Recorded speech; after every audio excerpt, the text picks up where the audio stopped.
Ram care of Anandi എന്ന പ്രണയ നോവലിന്റെ 9ാം ഭാഗം. ഡോക്ടർ മുടിക്കുള്ളിൽ നിന്നും തേനീച്ചയുടെ കൊമ്പ് ഊരിയെടുക്കുമ്പോൾ വെട്ടുവേദന കൊണ്ട് പൊളഞ്ഞു. അത്യാഹിത വിഭാഗത്തിൽ 9ഓളം ആളുകൾ തേനീച്ചയുടെ കുത്തേറ്റ് വന്നിട്ടുണ്ടായിരുന്നു. അതിൽ 5 പേർ പാട്ടിയും കൂട്ടരുമായിരുന്നു. ബാക്കിയുള്ള 4 പേർ പാട്ടിയുടെ വീടിന്റെ പരിസരത്തായി താമസിക്കുന്നവരും. അവരെ കുത്തിയ തേനീച്ചകൾ റോഡരികിലെ പൈപ്പിൻ ചുവട്ടിൽ നിന്ന് പരദൂഷണം പറഞ്ഞുകൊണ്ടിരുന്ന 4 സ്ത്രീകളെയും ആക്രമിച്ചു. ഒടുവിൽ ആരൊക്കെയോ ചേർന്ന് അവർ 9 പേരെയും ഒരു വണ്ടിയിൽ കയറ്റി തൊട്ടടുത്തുള്ള ആശുപത്രിയിൽ എത്തിക്കുകയായിരുന്നു. മുഖമൊക്കെ ചൊറിഞ്ഞു തടിച്ച കൂട്ടത്തിൽ രേഷ്മയുടെ മൂക്കുകൂടി നീര് വച്ചിരിക്കുന്നത് കണ്ട് റാം പൊട്ടിച്ചിരിച്ചു. അവന്റെ 2 കണ്ണിന്റെയും താഴെയായിരുന്നു കുത്തേറ്റത്. അവിടെയാകും നീര് വെച്ച് അവനെ കണ്ടാൽ ഒരു ചൈനക്കാരനെ പോലെ തോന്നിച്ചു. ആനന്ദിയുടെ 2 കവിളിലും നെറ്റിയിലും കഴുത്തിലുമെല്ലാം കുത്തുകിട്ടി. വെട്രിയുടെ തലയിലും നെറ്റിയിലും ചന്തിക്കും പാട്ടിയുടെ ചുണ്ടിലും മൂക്കിലും കൈക്കും കുത്തുകിട്ടി. അവർ 4 പേരും തങ്ങളുടെ നീര് വന്ന് വീർത്ത കോലകൾ കണ്ട് പരസ്പരം നോക്കി നിർത്താതെ ചിരിച്ചു. കുത്തുകിട്ടിയ 4 സ്ത്രീകളും അവർ ചിരിക്കുന്നത് കണ്ട് അത്ര രസമില്ലാത്ത രീതിയിൽ അടുത്തുള്ള കട്ടിലിൽ നോക്കിയിരുന്നു. ഒരു തേവിടിച്ച് തേനീച്ച എന്റെ മുലക്കിട്ടാ കുത്തിയത്. അത് ഞാൻ ഡോക്ടറോട് പറഞ്ഞിട്ടില്ല. വീട്ടിൽ ചെന്നിട്ട് എന്റെ പുരുഷനെ കൊണ്ട് നോക്കിപ്പിക്കണം. മല്ലിക എന്ന പേരുള്ള സ്ത്രീ അടുത്തിരുന്ന മൂവരോടും അടക്കം പറയും പോലെ പറഞ്ഞു. ആശുപത്രിയിൽ നിന്നും ഇറങ്ങുമ്പോൾ വൈകിട്ട് 5 മണിയായിരുന്നു. വീട്ടിലെത്തിയിട്ട് നമുക്കതിന് മൊത്തം തീവെച്ചു കൊല്ലണം പാട്ടി, തെരുവിലൂടെ നടക്കുന്നതിനിടയിൽ വെട്രി പറഞ്ഞു. അവർ 5 പേരുടെയും കോലം കണ്ട് തെരുവിലൂടെ നടന്നു പോകുന്നവരൊക്കെയും അവരെ ശ്രദ്ധിച്ചു നോക്കി. അവ താത്തയുള്ള സമയത്തെ അവിടെ ഉള്ളതാ വെട്രി, അവയെ ഉപദ്രവിക്കണ്ട, പാട്ടി നടത്തത്തിനിടയിൽ പറഞ്ഞു. നിങ്ങൾക്ക് ഭ്രാന്താണ് കിളവി, എന്തു പറഞ്ഞാലും താത്തയുടെ ഓർമ്മ വന്നു വന്ന് ഓർമ്മകൾ ഓടിച്ചിട്ട് കുത്താനും തുടങ്ങിയല്ലോ, അനുഭവിച്ചോ? വെട്രി പിന്നെ ഒന്നും മിണ്ടിയില്ല. തിരികെ വീട്ടിലെത്തുമ്പോൾ മുറ്റത്ത് ആനന്ദിയുടെ ടവലും സെന്തട്ടിപ്പൊടിയുടെ ടിൻ ചുളുങ്ങിയും കിടപ്പുണ്ടായിരുന്നു. അത് കണ്ടതും റാം ആനന്ദിയെ ഒന്ന് നോക്കി. അവളുടെ കവിൾ തടം രണ്ടും ആരോ അടിച്ചു പൊളിച്ചതുപോലെ നീര് വന്നിരിക്കുന്നത് കണ്ടപ്പോൾ അവൻ അല്പം സമാധാനമുണ്ടായി. ആനന്ദിയും അവനെ ഒന്ന് പാളി നോക്കി. താനാണല്ലോ തേനീച്ച ഇളകാനുള്ള പ്രധാന കാരണമെന്ന പൂർണ്ണ ബോധ്യമുണ്ടായിരുന്നതിനാൽ രേഷ്മ ഒന്നും മിണ്ടിയില്ല. അപ്പോഴും മുകളിലെ മുറിയിലെ ഹോം തിയേറ്ററിൽ നിന്നും ഏതോ ഒരു പാട്ട് കേൾക്കുന്നുണ്ടായിരുന്നു. 4 പേരും ആര്യവേപ്പിന്റെ മുകളിലെ കൊമ്പിലേക്ക് നോക്കി. ഒന്നും തന്നെ സംഭവിക്കാത്തതുപോലെ തേനീച്ചകളെല്ലാം വീണ്ടും അവിടെ തന്നെ ഒത്തുകൂടിയിരുന്നു. ഭക്ഷണം കഴിച്ച ശേഷം അധിക നേരം അവിടെ നിൽക്കാതെ വെട്രിയുടെ ഒരു കൂളിംഗ് ഗ്ലാസും വാങ്ങിവെച്ച് റാം രേഷ്മയുടെ ഒപ്പം കയറി ഗിണ്ടി വരെ പോയി. ഇതിനവൾക്കിട്ട് നല്ല ഒരു പണി കൊടുക്കണം റാം, വണ്ടിയിൽ നിന്നും റാം ഇറങ്ങുമ്പോൾ രേഷ്മ പറഞ്ഞു. റാം അവന്റെ കൂളിംഗ് ഗ്ലാസ് അവളെ ഊരിക്കാട്ടി. നിന്റെ നീരുവെച്ച മൂക്കും വെച്ച് എന്റെ മൂത്ത് നോക്കി നിനക്ക് എങ്ങനെ ഇത് പറയാൻ തോന്നടി ശവമേ? മര്യാദയ്ക്ക് വീട്ടിൽ പോയിക്കോ, ഇല്ലേ നിന്റെ അന്ത്യം എന്റെ കൈകൊണ്ടാവും. അവളും അവളുടെ സെന്തട്ടിപ്പൊടിയും ഓടിക്കോ. അത് കേട്ടതും രേഷ്മ ഹെൽമെറ്റിന്റെ ഗ്ലാസ് താഴ്ത്തി വണ്ടി പറത്തി വിട്ടു. ബസ്സൊക്കെ കയറി റാം ഫ്ളാറ്റിലെത്തി കോളിംഗ് ബെല്ലടിച്ചു. കിരണായിരുന്നു വന്ന് ഡോർ തുറന്നത്. കൂളിംഗ് ഗ്ലാസ് ഒക്കെ വെച്ച് നിൽക്കുന്ന റാമിനെ കണ്ട് അവൻ ചിരിച്ചു. പുതിയ ഗെറ്റപ്പാണോ? ഓ യാ എങ്കിൽ ഓയാ കമോൺ ബേബി. കളിയാക്കിക്കൊണ്ട് റാമിന്റെ ശരീരത്തിലൊക്കെ തഴുകി കിരൺ അവനെ അകത്തേക്ക് കൂട്ടിക്കൊണ്ടുപോയി.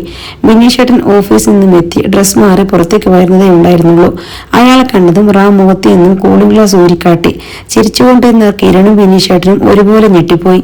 ആദ്യം ഭയപ്പെട്ടെങ്കിലും അവിടെ നടന്ന കാര്യങ്ങൾ അത്രയും റാം പറഞ്ഞപ്പോൾ അവരിരുവരും കുറെ ചിരിച്ചു. രാത്രിയിൽ ആശുപത്രിയിൽ നിന്നും കൊടുത്ത മരുന്ന് കഴിച്ച ശേഷം റാം നേരത്തെ തന്നെ ഉറങ്ങാൻ കിടന്നു. പിറ്റേന്ന് റാം ഉണർന്നയുടൻ കണ്ണാടിയിൽ പോയി മുഖം നോക്കി.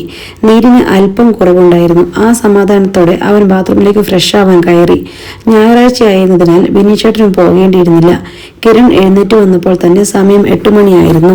ഫുഡ് ഞാൻ ഓൺലൈനായി ഓർഡർ ചെയ്തിട്ടുണ്ട്. നീ ഈ കണ്ണും വെച്ച് അടുക്കളയിൽ കയറാൻ നിൽക്കണ്ട, ബിനീഷേട്ടൻ മുറിയിൽ നിന്നും വെളിയിലേക്ക് വന്നുകൊണ്ട് പറഞ്ഞു.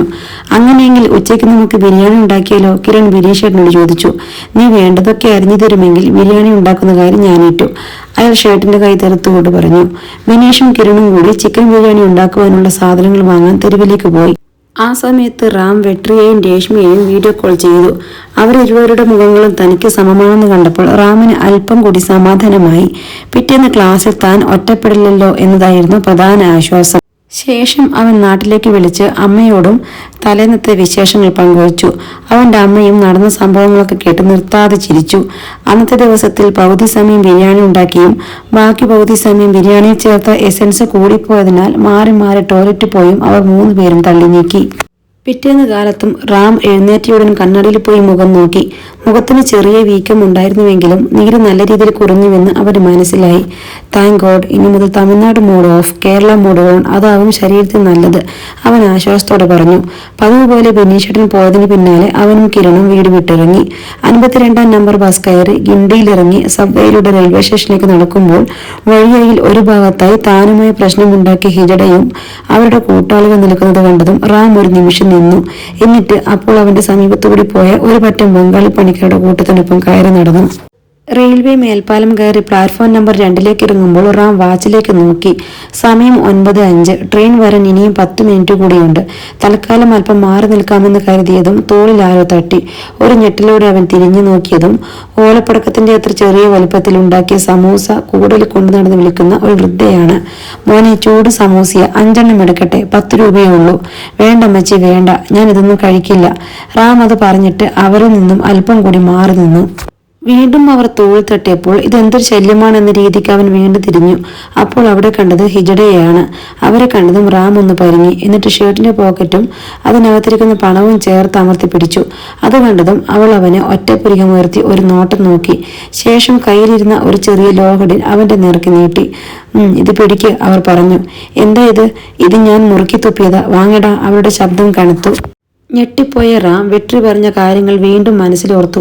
ആരെങ്കിലും എടാ എന്ന് വിളിച്ചാൽ എന്താടാന്ന് തിരിച്ചു ചോദിക്കാനുള്ള ധൈര്യം ഉണ്ടാവണം. എങ്കിലേ തമിഴ്നാട്ടിൽ ജീവിക്കാൻ പറ്റൂ. ആ സമയത്ത് കേരള മോഡ് ഓഫ് ചെയ്ത് തമിഴ്നാട് മോഡ് ഓൺ ചെയ്യണം.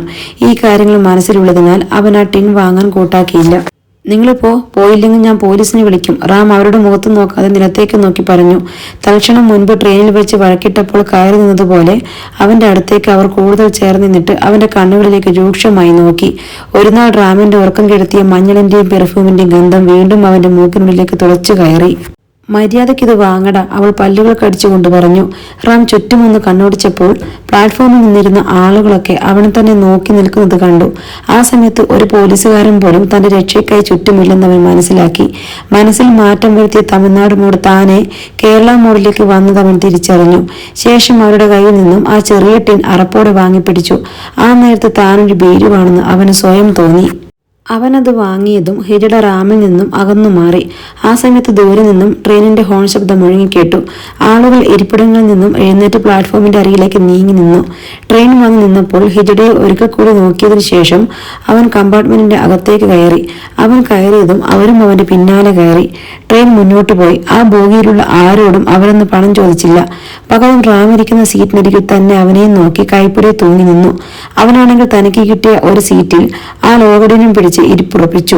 ഇടയ്ക്കിടെ അവൻ ആ ഹിജഡയെ നോക്കുമ്പോൾ അവർ അവനെ തന്നെ നോക്കി നിൽക്കുന്നത് കാണുകയും തന്റെ നോട്ടം അവൻ തൽക്ഷണം പിൻവലിക്കുകയും ചെയ്തു. ഏകദേശം 10 മിനിറ്റ് കഴിഞ്ഞപ്പോഴേക്കും നുങ്കമ്പാങ്ങ സ്റ്റേഷനിലെത്തി. അവൻ ഇറങ്ങിയതും അവരും അവന്റെ ഒപ്പം ഇറങ്ങി. എന്താണ് അവരുടെ ഉദ്ദേശമെന്ന് മനസ്സിലാവാതെ റാം കോളേജ് ലക്ഷ്യമാക്കി വേഗത്തിൽ നടന്നു. ഇടയ്ക്കിടെ തിരിഞ്ഞു നോക്കുമ്പോൾ അവർ തന്റെ പിന്നാലെ തന്നെ ഉണ്ടെന്നവൻ തിരിച്ചറിഞ്ഞു.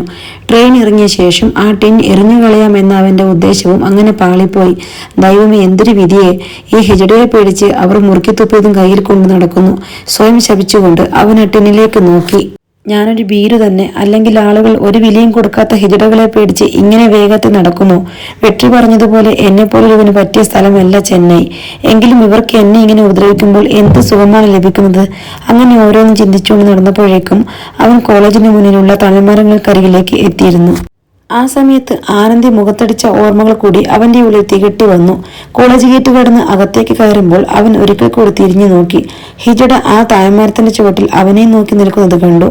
കയ്യിലൊരു ടിന്നുമായി പടികൾ കയറി വരുന്ന റാമിനെ കണ്ടതും ആനന്ദി ഒരുമാതിരി നോക്കി. അതിൽ ചെന്തട്ടിപ്പൊടിയാണോ എന്നവൾ സംശയിച്ചു. റാം അവളുടെ മുഖത്തേക്ക് നോക്കിയതും കവിളിൽ രണ്ടിടത്ത് നീര് മിച്ചമുള്ളത് കണ്ടു. എന്തേ?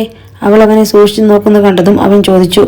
എന്ത്? പൊടി, നീ പോടാ, നിനക്കിട്ടുള്ളത് കഴിഞ്ഞിട്ടില്ല, വരുന്നതേയുള്ളൂ. പടികൾ കയറി ക്ലാസ്സിലേക്ക് പോകുന്നതിനിടയിൽ അവൻ പറഞ്ഞു. മുകളിലേക്ക് പോകുന്നതിനിടയിൽ ഹിജഡ കൊടുത്ത ടിൻ അവൻ വേസ്റ്റ് ബാസ്ക്കറ്റിനെ മൂടി ചവിട്ടി തുറന്ന് അതിലേക്കിട്ടു. എന്നിട്ട് ക്ലാസ്സിലേക്ക് കയറിപ്പോയി.